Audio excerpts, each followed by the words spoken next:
President Park Geun-hye is set to fly over to 3 African countries this week. South Korea's foreign minister says the visits will focus on strengthening both trade and diplomatic ties, as well as issues related to North Korea. Kwon Jang-ho has the tentative itinerary. Considered a final frontier of vast untapped opportunity and resources, Africa has been receiving growing interest from world powers. Obama and Xi Jinping made state visits last year, and now South Korea's President Park is following suit. She'll first arrive in Ethiopia before making her way to Uganda and finally arriving in Kenya.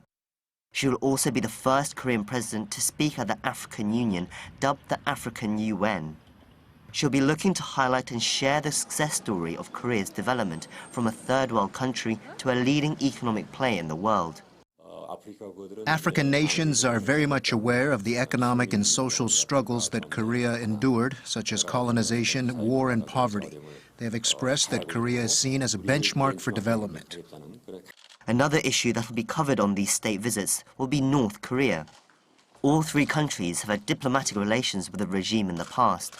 Uganda's President Yoweri Museveni in particular had a close relationship at the beginning of his presidency, making 3 visits to Pyongyang in the 80s to meet with Kim Il-sung. But relations have since cooled, with Museveni becoming the first foreign head of state to visit President Park after she took office in 2013. The issues of peace and unification on the Korean Peninsula and the recent UN Security Council Resolution 2270 require help and cooperation from these countries. So far, they have been very accommodating. After these visits, President Park will be making her way straight to France as she looks to continue expanding South Korea's influence on the international stage through summit diplomacy. Kwon Jang-ho, Arirang News.